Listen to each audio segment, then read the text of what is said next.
Berita utama hari ini dari Kota Kediri. Tingginya harga kedelai impor berdampak pada industri tahu Kediri. Meski mendapatkan julukan Kota Tahu, bukan berarti Kota Kediri bisa swasembada kedelai sendiri.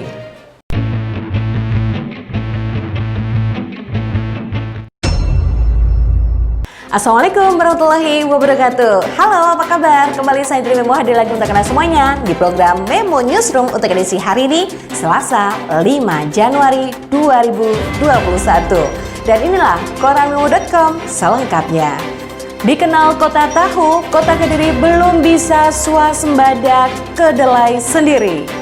Buka tutup bendungan Watuturi, pengguna jasa perahu penyeberangan meningkat. Pasca libur Nataru, ASN Pemkab Madiun jalani rapid test. Tingginya harga kedelai impor berdampak pada industri tahu di Kota Kediri. Meski mendapat julukan Kota Tahu, bukan berarti Kota Kediri bisa swasembada kedelai sendiri. Bahkan dari data yang dicatat oleh Dinas Pertanian Kota Kediri, kurang dari 10 hektar yang digunakan petani untuk menanam kedelai. Kepala Dinas Pertanian Kota Kediri, Muhammad Ridwan mengungkapkan sulit melakukan swasembada kedelai di kalangan petani di Kota Kediri. Hal ini mengingat komoditas tersebut tidak memiliki kepastian pasar dibandingkan komoditas pangan lainnya. Dikatakan pemerintah sudah melakukan upaya untuk mengajak masyarakat berswasembada kedelai. Namun karena dinilai penjualan kedelai itu lebih sulit dibandingkan komoditas lain, maka petani enggan untuk menanam kedelai. Peningkatan produksi kedelai di Kota Kediri memang tidak mudah untuk dilakukan. Para petani menilai kedelai masih diposisikan sebagai tanaman selingan.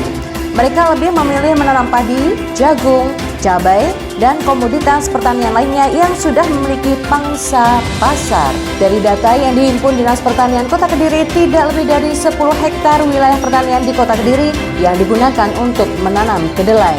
Setelah 3 bulan masa tanam, petani kembali menanam lahan petaninya untuk komoditas pertanian padi dan jagung. Sejak diberlakukan sistem buka tutup di Bendungan Watuturi selama pandemi COVID-19, pengguna jasa perahu penyeberangan di Dusun Jabon, Kecamatan Banyakan, Kabupaten Kediri mengalami peningkatan 100% dari sebelumnya.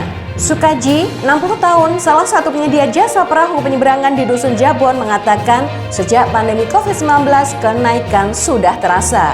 Banyak orang yang memilih untuk menggunakan perahu penyeberangan tradisional atau bisa disebut tambangan.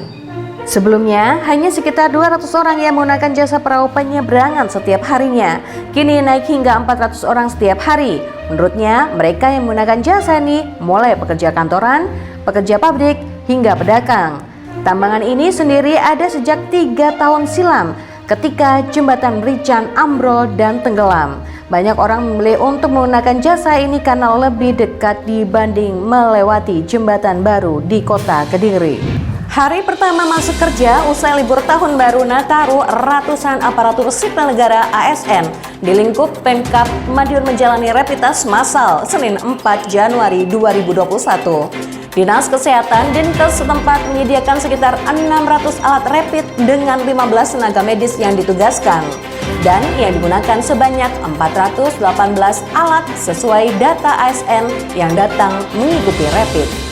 Kepala Dinkes Kabupaten Madiun Sulistyo Wikiantono mengatakan Dinkes belum berani mengumumkan hasil rapid test tersebut karena masih melaporkan ke Bupati terlebih dahulu. Sementara Kepala Bagian Protokol dan Komunikasi Pemkab Madiun Mas Hudi mengatakan rapid massal pada ASN dilakukan sebagai langkah deteksi dini untuk mengetahui paparan virus corona lebih awal. Terima kasih atas kebersamaannya di hari ini Selasa 5 Januari 2021. Saya Indri Memo bersama tim yang bertugas pamit. Mohon maaf bila ada salah kata. Jangan lupa like, komen, dan subscribe Koran Memo. Sampai bertemu di berita selanjutnya. Wassalamualaikum warahmatullahi wabarakatuh.